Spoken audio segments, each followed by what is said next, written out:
I messed up my transition there. That was very anticlimactic.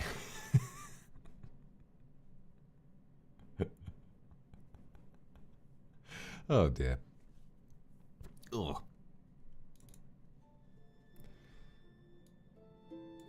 Good morning, everybody.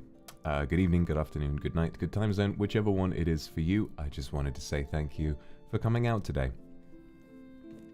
Before we continue, I have a couple of words I'd like to share.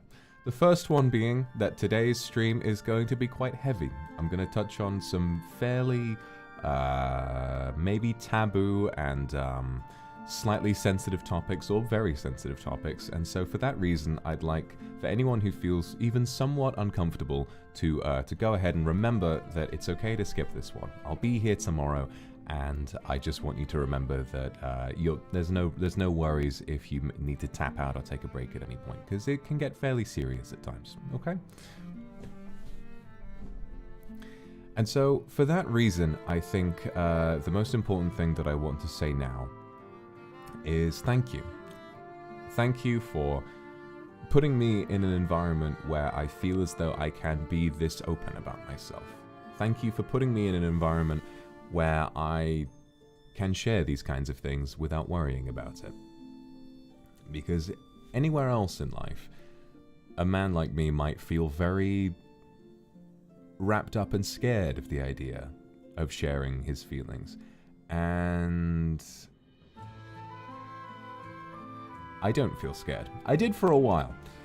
But I think that for my money, sharing these kinds of things is instrumental to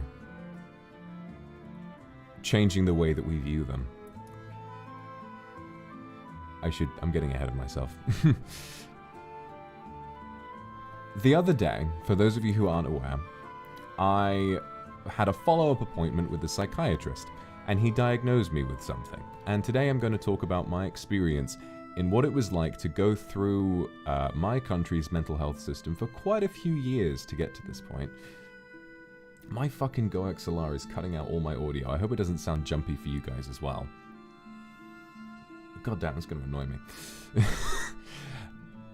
I'm going to talk about my experience with the mental health system, and I'm also going to share what I was diagnosed with, how I found out that I might have it, and at the end of the day, my goal in streaming for this is to hopefully try and encourage people to seek help in the right way on their own. Because I think there are a lot of us out there who might have these problems, but never find out. I mean, look at me. I've been on this earth for hundreds of years and I never knew. And it's only now, because I was surrounded by so many encouraging and warm people, that I found out how to make it work. So, let's get into it, shall we? For many years, I wasn't sure what was wrong with me. For the last 4 or 5, I was convinced it was a form of anxiety. And I do have some anxiety as well. I was convinced that it was some sort of chronic anxiety disorder. Perhaps I had depression as well. We don't know. And it's easy to sort of jump to conclusions when you read about symptoms online and you try to figure out what it is you might have. But the fact is, what I'm very disappointed by and what I hope to see change is that the mental health system that's accessible for no money, the mental health system afforded to citizens of a country without them needing to shell out an arm and a leg, is not exactly on the level that I think it should be. The fact is, after having paid a lot of money to have myself diagnosed, it happened rather quickly, within a few months. But before then, I was attempting to reach a diagnosis through the mental health system, the service, the NHS, and I was there for years and they never found anything. I was prescribed medication that wasn't right for me. As you guys might remember, I've told you guys that for a while I took fluoxetine, which is an antidepressant, and all it did was make me fart a lot. So, you know, like I've said before, that's the reason why I find sort of fart humor so funny, is because for a while it was like a little bit of, while I was struggling with so much mental health stuff, that was like the one thing that kept making me laugh, is that whenever I took my pills, it would just make me really, really gassy. Shoutouts to anyone else who farts a lot when they take fluoxetine.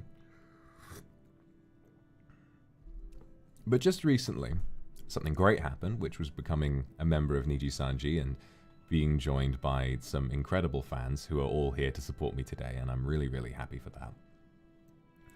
And thanks to that, I had the overwhelming privilege, the incredible privilege, to be able to seek out one of the best doctors in my area. And I'm kind of stunned that after having taken so much time, after my first meeting, my first appointment, my diagnosis results were reached within 1 week. They took a ton of tests. They took my heart rate, they took my blood, they took my, they tested my reaction times, they tested all the, like, they sent me a massive questionnaire that I had to fill out with my parents as well. And the result at the end of it was that, well, drumroll. In the end, I have been diagnosed with one thing, with another condition that I'm very vulnerable to, that most likely will be officially, the doctor said it's pretty obvious that it will be diagnosed once treatment for the first one begins. So, I'm here to put your speculation to rest. I've been diagnosed with something called combined ADHD, which is a, essentially it's a sort of way of talking about the old understanding of ADHD, ADD, and sort of putting symptoms of both of them together. And something that's very interesting about this condition is that it kind of works both for you and against you, and that's what I've been experiencing for a very long time. It can make aspects of life extremely difficult. Extremely difficult. I can't take care of myself, and for a long time I've had to rely on others to sort of sort me out, you know, the sort of people who will excuse me, sort of people who, when I look at a whole row of dishes and plates and cutlery that need to be cleaned, and I can't think of anything else in the universe that would feel more difficult than that. Essentially, to those of you who don't understand or have heard of ADHD, which perhaps you've heard of it or don't really understand. Someone said pregnancy. No, it's all right. I've already given birth to a beautiful baby boy. That was ages ago. You missed your chance. But it stands for Attention Deficit Hyperactivity Disorder, and essentially it causes problems with focus and makes it very, very difficult to focus on certain things and much easier to focus on other things. Some people call ADHD a superpower, actually, because it can make focusing on one thing that you really care about very easy. And I have, I think, ADHD to blame for my first 6 months as a NIJISANJI VTuber. I have that to blame because I spent 6 months streaming every single day. I was kidding. I'm way too mentally ill to have a kid. I was kidding. Guys, don't worry, I was joking. When I said I gave birth, that should have been the, you know. But I streamed every single day, sometimes twice a day, with virtually no days off for an entire 6 months because I was focused. I was focused because I was dealing with other mental health issues at the time, and I just sort of wound up hyper-focusing on being a VTuber, and nothing else really worked at that time. I pretty much ordered food every day. I never found time to cook. If I did find time to cook, it was a miracle. I pretty much never washed my own dishes, and if I did, I had to be told pretty directly to do them. My room, God fucking forbid you saw what my room looked like during that oh my god. Thankfully I kept this, thankfully I was able to keep it smelling nice, but after a while, after a good week of streaming, you couldn't see the floor. To me, taking care of my space around me was second to actually streaming, and so I couldn't look after myself. The amount of times that I would just take my clothes off at the end of the day and go to sleep just by dropping them on the floor, and then getting up the next day, pulling some more clothes out, and then at the end of the day dropping them on the floor again, letting old plates, food, stuff stack up on behind me, you know, on my dresser and everything, because I just would look at it, and the thing about being, guys, I don't have a kid. In the sort of mental miasma that ADHD gives you, simple and ordinary tasks like taking dirty plates downstairs, folding your clothes and ironing them, they feel so much harder than they otherwise would. So that's been my experience, essentially, is that I'm a real mess, but I'm very good at very specific things. Which is why I've sort of, I think, in large part, why I've done so well as a NIJISANJI VTuber, because I kind of sacrificed everything, every part of myself I sacrificed to make this my #1 priority, and a part of me doesn't even think I did that by choice. A part of me thinks that I just sort of landed here, and then ADHD sort of took over. It made me focus. And that was that. So, why am I telling you this? Well, what I'm trying to explain is the value of admitting when you might have a problem. So for me, for a long time, I thought that I might have had ADHD, but I wasn't sure. And it took me a long time to actually reach a diagnosis. And it cost me a lot of time and an awful lot of money as well. So to anyone, because I've seen some people in chat saying, that sounds like me, well, that's good. Well, it's not, I mean, it would be ideal if you didn't have it, you know, if you were completely mentally okay, that would probably be better. But to those of you who think you're displaying symptoms, there is a way through this. What you mustn't do is self-diagnose. Self-diagnosis is, it only harms you and the people around you, because what it can lead to is, in a worst case scenario, trying to get medicated for something that you don't have, which can cause an awful lot of terrible things. The best thing that you can do is go online and try to do as much research as possible about what it is you think you have. If you think you have ADHD, do some research. If you think you have something else, do some research. All of the information is out there. It's available for you, and it is there to help.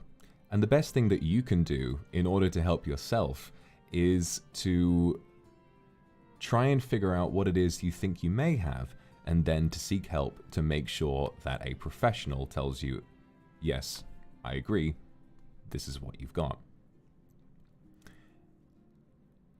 The most important part of it, I think, is trying to find ways of surviving your day-to-day before that happens, because sometimes it can take years. It took years in my case. Years, not because the system itself was putting me through a year-long queue, although that did happen beforehand. My experience with the NHS was essentially that they quickly tried to tell me, oh, you may be showing some symptoms of depression, quickly prescribed me medication, and then put me in a year-long queue to see a counsellor, and the counsellor spoke to me on Zoom, and she was lovely, but spoke to me on Zoom for maybe 4 or 5 sessions, and then at the end of it said, well, you seem like you're feeling better, we'll call it there. And then that was that. I had waited years for some kind of health and support, and I didn't really get any, nor was it anywhere close to what I actually needed to hear.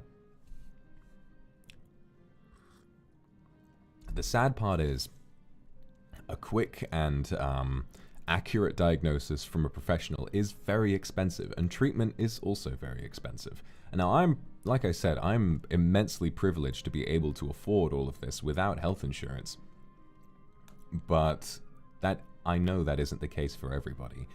And I wish I could give advice other than to just say, try and find money where you can, try and sort of pick up some extra work, try and ask family members if they can help, but at the same time, the problem comes when you run into mental health stigma.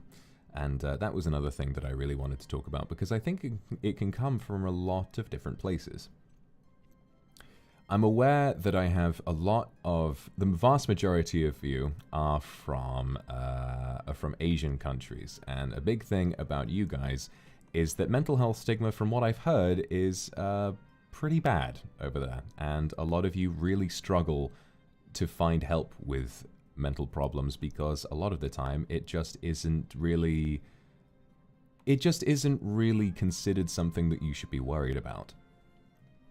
And I guess one of the reasons why I wanted to speak today is because I wanted to see if I couldn't make even a slight dent in that sort of an issue. Listen, no matter what it costs, and no matter how hard you have to fight for it, and no matter what you go through in order to get it, I want you to listen to me. Because the stigma regarding mental health doesn't just come from the outside, sometimes it can come from within as well. I felt it too. When I was about to go live today, or, yesterday when I was getting ready to, I thought about it for a long time, and I thought, do I want to be someone known as mentally ill? Do I want that stigma on me? Should I just put it away and not tell anybody? But I realized that I needed to be the change I wanted to see in the world. We need to normalize discussion around these issues because they can happen to anybody and to anything. Everyone is different, and everyone comes with a unique flavor of problems, whether they're diagnosable or whether they're just something that needs a little bit of extra care and love to get through. So, my way of pushing past mental health stigma was to make this public and to tell everybody. And if you want to help me push past that stigma, here's what I want you to do, okay? I want you to look at me, and I want you to know that seeking therapy, seeking counseling, seeking medication, seeking treatment, seeking diagnosis, it is worth it. And eventually you will get there. If you think you have a problem, if you think you have something that is bothering you, something that makes life a lot harder to live than you think it should be, then you can seek help, and help will come. Eventually. It might take a long time, but it will come. In the meantime, what I'd like to encourage is far gone from what I imagine a lot of VTuber fans have, which is this sort of quirky obsession with staying inside all the time. I mean, a lot of NIJISANJI VTubers have this problem as well. One of the main things that my shrink told me was that I need to get out of the house, and this is true for you guys as well.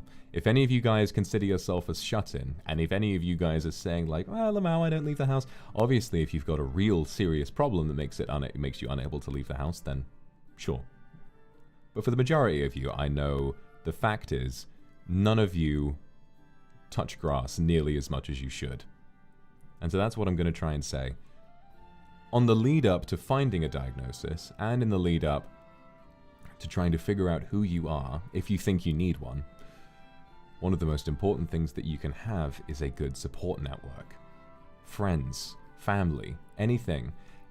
I think that especially if you come from a country with strong mental health stigma, people in your own generation, people in younger generations are a better shout than perhaps than family, because I think people in younger generations, sort of 18, 24 or whatever, they tend to be a lot better versed in this, and they tend to understand that mental health is more serious, whereas boomers maybe don't.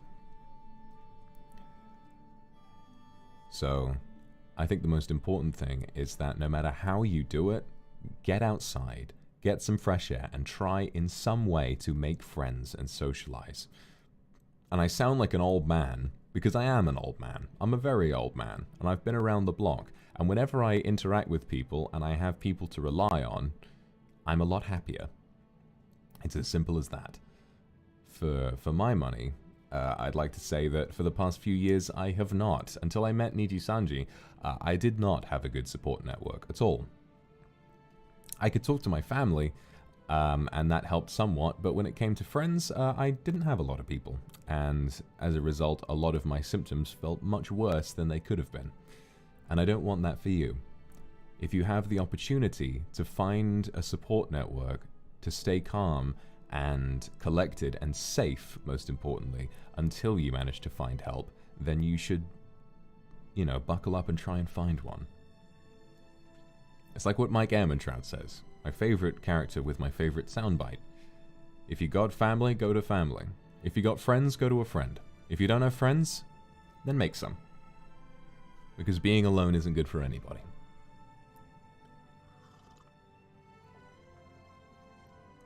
When it comes to ADHD, however, it's important to remember that it can be a bit of a mixed bag. And when I seek treatment, what I'm going to do is try and find a way of keeping my brain the same while sort of changing it in small ways. Because I have to admit, I've definitely been successful pretty much as a direct result of what I've got. Hyper-focusing on work, even though it meant that the rest of my life fell apart around me, I did succeed, and I have a lot to be happy about for that reason. And so my form of treatment, and there are lots available that I'm going to attempt to undergo, is one that has temporary effects. So I'll be taking medication that lasts for roughly 4 to 6 hours, and allows me to focus and take care of myself for that time, and then I can go back into being my old super creative, very focused self after that. And I want to tell you something really funny. When I don't actually know what the medication is called yet, but we'll see.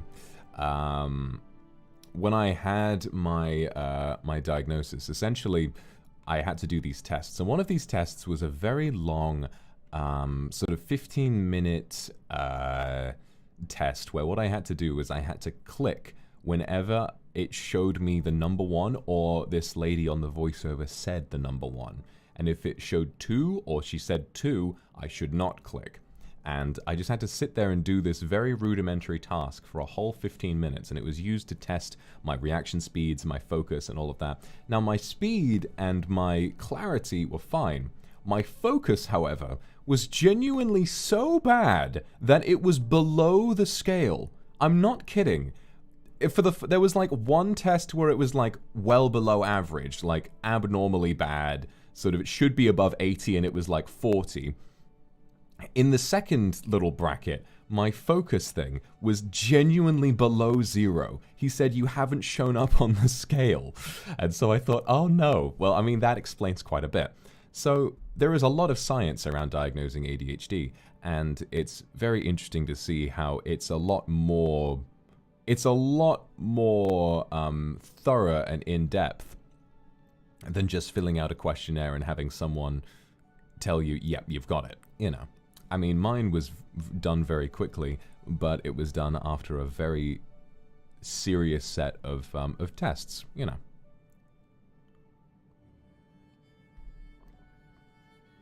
Yeah, I mean, I don't think I was very hurt by that result because it was just very eye-opening, and I kind of knew, like, yeah, my focus is just not where it needs to be. I focus when I stream, and other than that, I kind of don't. You know, I drift off very easily, and a lot of people get mad at me because literally we'll be having a conversation, and I might really want to listen to what they're saying, and I might really try to help them feel like I'm listening. But sometimes I will just lose track of where the fuck I am, and I'll just start looking off into the distance, and they'll have to snap and be like, "Oi, are you even listening?" I've had friendships fall apart because I can't listen when someone says, "Hey, I'm trying to tell you something," and I didn't even notice that I drifted off. It's a really sort of tragic thing to have to go through, you know, because it doesn't feel like my fault, and I don't think it is. But when you've got what I've got, it's just kind of impossible to focus like a normal person. And that's why I need to undergo treatment, so that I can really start to focus up and cope more with the real world. God forbid you could see what my living space looks like at the moment, because it's still bad. It's better than it used to be, but it's still bad. I still The only reason it feels better to me now is because the place I have is slightly larger and more spacious, so the clothes don't cover up quite as much of the floor. And I'm also privileged enough to be able to afford cleaners every couple of weeks who can help me organize things. So that's my little section on ADHD. I don't really have much else to say about it other than it's more common than you might think, and some of you may have it. If you're relating somewhat to what I'm saying, and if you think that you may have it, here's what I want you to do for me, okay? Here's what I want you to do. Don't listen to fucking TikTok therapists, because they don't know shit. If someone tries to tell you that based on these rudimentary set of symptoms that you definitely have this, they're lying. They are trying to get a leg up in the social media world, and they don't give a fuck about you. I'm sorry to break it to you, but just because someone in a TikTok speaks in a soft voice and says, you definitely have this, they are lying. Do not attempt to self-diagnose. Do honest research on what it is that you think you may be struggling with. Start with Googling your symptoms and go down the rabbit hole and see if you have some idea of what it is that you might have. And from that point, find any way that you can of telling someone about what you think it is you have. Even if your country has a mental health system like the NHS, it might not be perfect, but you can contact it. And in the time it takes for them to get you in contact with someone, try and find a way to get some money together. Talk to family, talk to friends, try and find a support network. And if in any way you can find out how to pay for your own treatment or to go through the system to get that treatment, because maybe it is possible to get better treatment through the system. I don't know, that wasn't my experience, but it might be yours.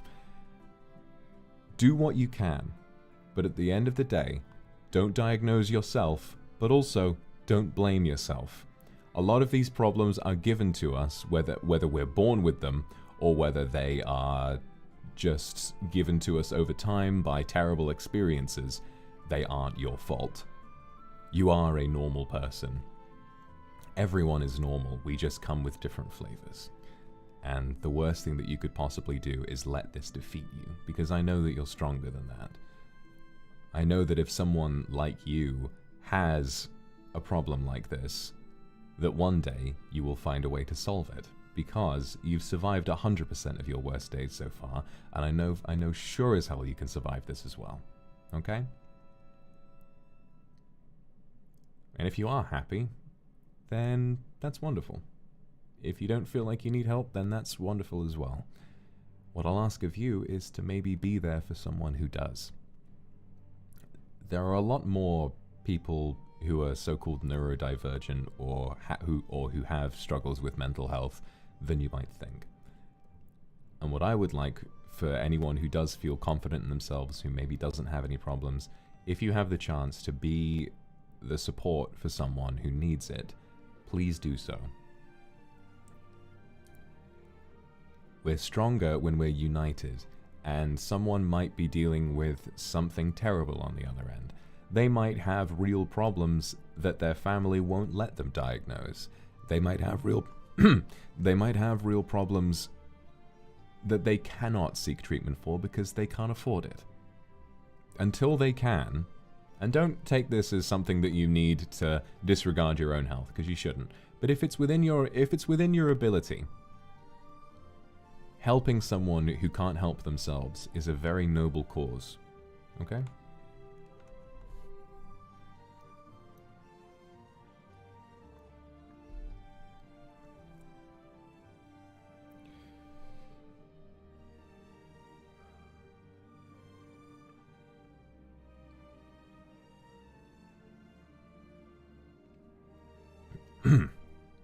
Sorry, I'm having a real think at the moment.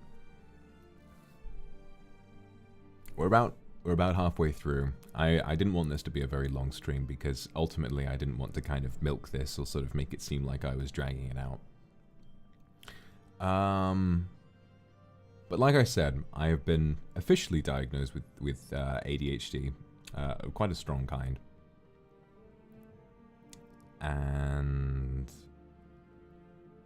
during that, I was also told that it's extremely likely that I have another condition. And during my treatment for ADHD, the diagnosis, the pretty much 100% diagnosis for that problem will come through as well. And I'm very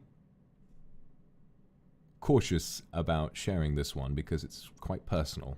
And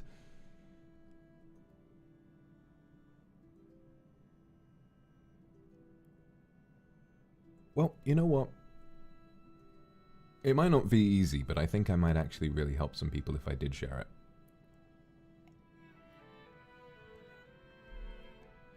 So it may turn out to be a complete miracle, and it may turn out that I actually don't have this. But the doctor told me it's also very likely that I have something called complex PTSD as well, which is essentially a form of PTSD that is not derived from one single terrible experience. It's sort of continuous exposure to many terrible experiences, sort of being worn down over time, essentially. I've had a lot of pretty terrible things happen to me over the past decade or so, and I won't speak about them in too much detail because that's my private life, and it's not something that I ever really want someone outside of a doctor or outside of my closest friends to ever know about. But I think what I wanted to say about this one is that trauma can come in all sorts of different shapes and sizes, and a lot more people might have PTSD than think they do. I certainly for a while didn't think I did. And then I was told by my doctor that, yeah, it's pretty likely that you do. And it was quite a watershed moment because, well, when we think of PTSD, we think of war flashbacks. We think of strong reactions to one very terrible event. And I think that the knowledge and the teaching around this subject is so limited that some people will go through their whole life experiencing the symptoms of this without ever really knowing that it was affecting them the whole time.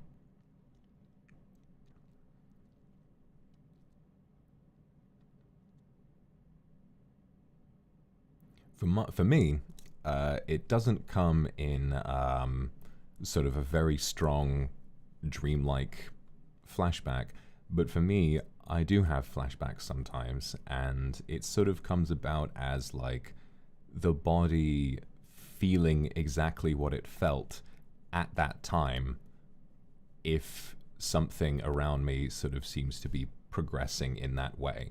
If I'm put in a situation that reminds me of it, I sort of, you know, go back in time a little bit. And sometimes it isn't quite as dramatic as genuinely opening your eyes and seeing something happening around you, but it can be just as powerful and just as upsetting.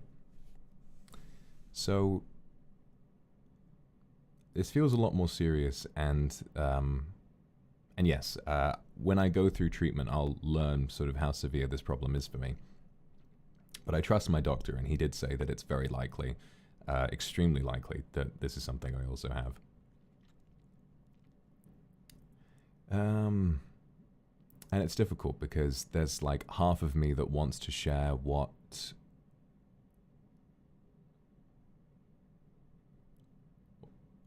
it was that caused all of this, but I also only want to share so much, you know.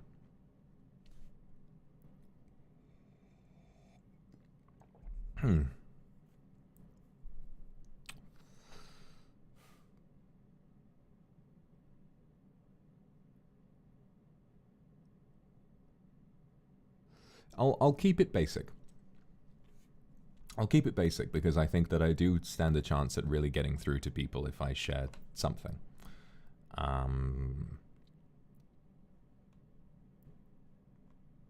So I'll just say like the tiniest little bit, and if anyone understands what it is I'm saying, then, you know, hopefully I made you feel a little bit less alone. Okay.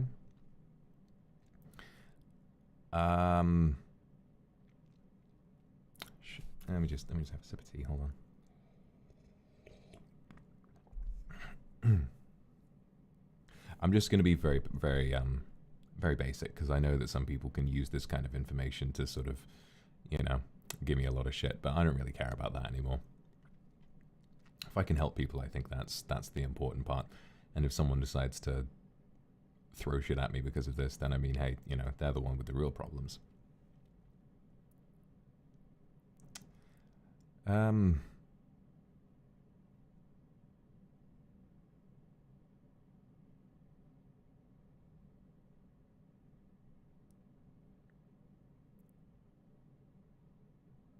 I've been a victim of a number of different types of abuse before, and not in family. I love my family, but in friendships before. And I don't think anything has quite impacted me in the way that that has. And it sort of creeps out from under you, and you don't notice what it's doing until you're well and truly out of it and you're away from it.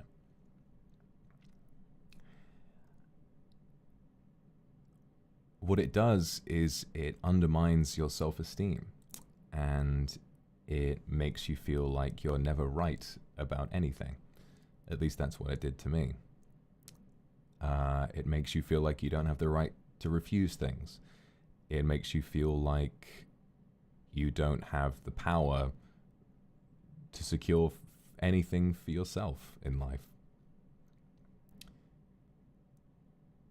It makes you feel like things are bad, but that they're supposed to be bad.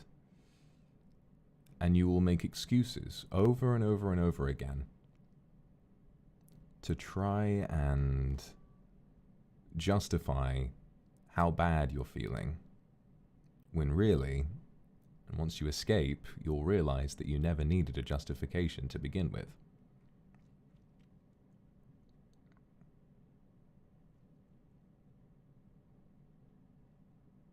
The reason I'm sharing this and sort of, you know, trying to hold myself together, because that's like the real thing that I was sort of debating coming out about. But the most important thing that I want to tell you guys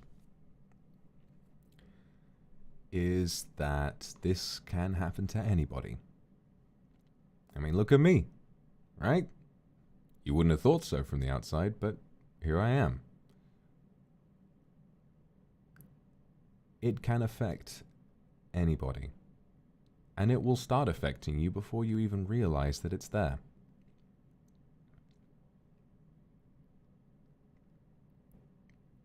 And I guess all I'm trying to say is that if any of you relate to what I just said, if any of you are like me and used to have that experience and have since sort of gotten away from it, excuse me,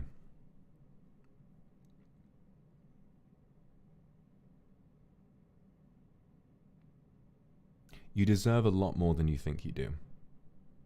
And I wish someone had told me that in the last few years when I was doubting that. Because sometimes the biggest impact is to make you feel like a much worse person than you are. Sometimes you'll have very pure intentions and really want to help, and you'll sort of be cut down at every turn. It's a long and very upsetting sort of, what am I trying to say here? It's a long, winding labyrinth of an experience that makes you want purely to, quote, get things back to the way they used to be. How do I get things back to normal? And you will do anything. And I did anything.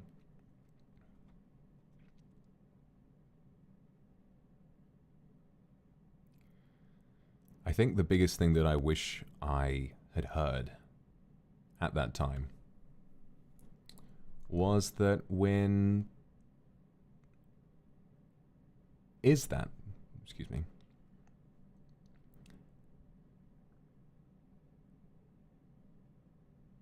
the biggest thing that I think would have helped is to have someone, or perhaps even just myself, to truly believe in my own self-esteem.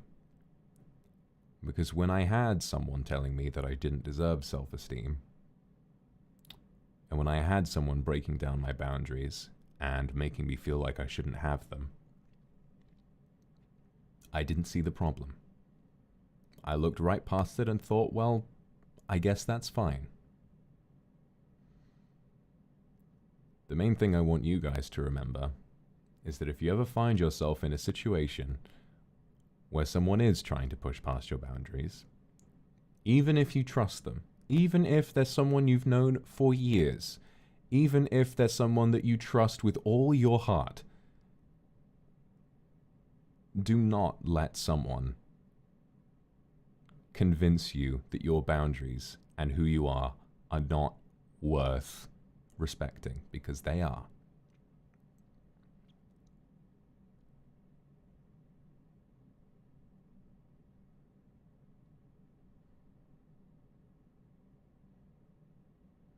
And if it's worth anything, well, I did go through that terrible experience, and I did have a time where I willingly allowed someone to hit and punch me whenever they wanted to, because I felt like it was what I deserved. I went through all that, but I'm fine now. I was left with a lot of pain, but I'm out. I'm on the other side of it now. And you can be too. So I know it's very serious, and I know it's something that that might have been really uncomfortable to hear about, but I want you all to remember something really, really important. I am okay. That was my reality for years, but I'm okay. I have my friends now. I have a really, really, really fun, laid back, and well-paying job that I think I'm really good at. I have you guys, who make me feel loved every single day. I have my parents, who are extremely supportive and very proud of me too. And most importantly, I not only have the bravery to have gotten past that time in my life, but I have the bravery to share that time with all of you. Thousands of people. I'm okay for you to hear about what happened to me, because I am so well and truly past it that the only part of me that I need to work on is the part that my own self-esteem can't. I just need to do some extra stuff, like, you know, what is it, like the for PTSD they sort of have this treatment where it's like reprogramming your brain with like eye movements and stuff like that. I don't know how it works, but the ADHD stuff works, so this must work as well. So that's kind of the message that I wanted to leave you with. Some of you might be in a really, really terrible place. A really, really terrible place. Worse maybe than what I went through. But what I wanted to say is that no matter how bad your day may have been, no matter how upsetting every day that passes might feel, no matter how upset, hurt, violated, whatever you feel every single day, it will get better. And one day, you will feel just as free as me. One day, you will be out of that, and your life will be better. The most important part, and I want you to really listen here, and if I could hold your hand right now, I would. As sweaty as it is at the moment. The only thing in between that, the only in between you and feeling better, is not giving up. And I've wanted to give up a lot of different times, for a lot of different reasons too. I've wanted to give up so many times, and I've wanted to... Well, I won't go into detail. But I imagine some of you have this same sort of problem as well.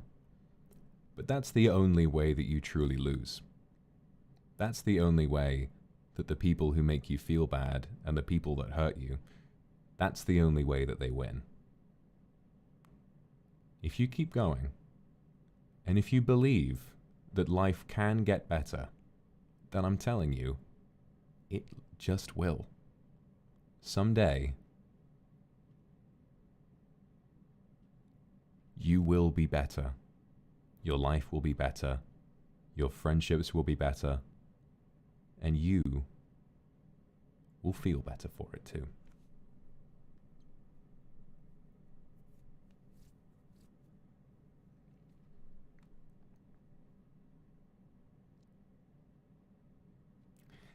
And if I know one thing, it's that you're in the right place, because this community, from what I've seen, is really loving and supportive.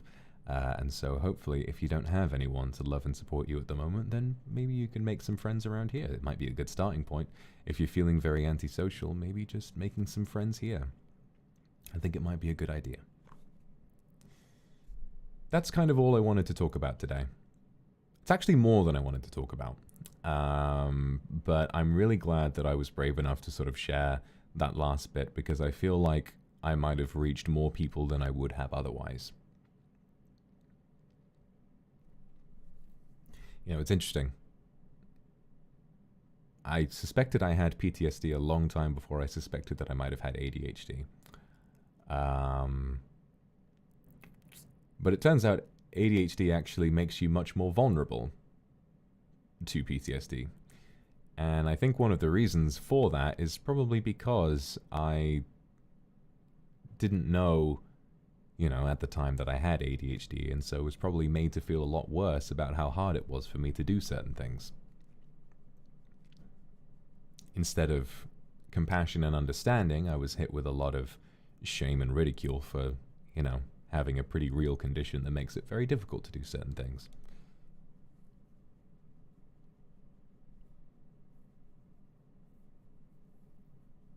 So yeah, I think if there's anything about fucking Slack, if there's anything about getting diagnosed that's really spoken to me, it's how much of your life starts to make sense.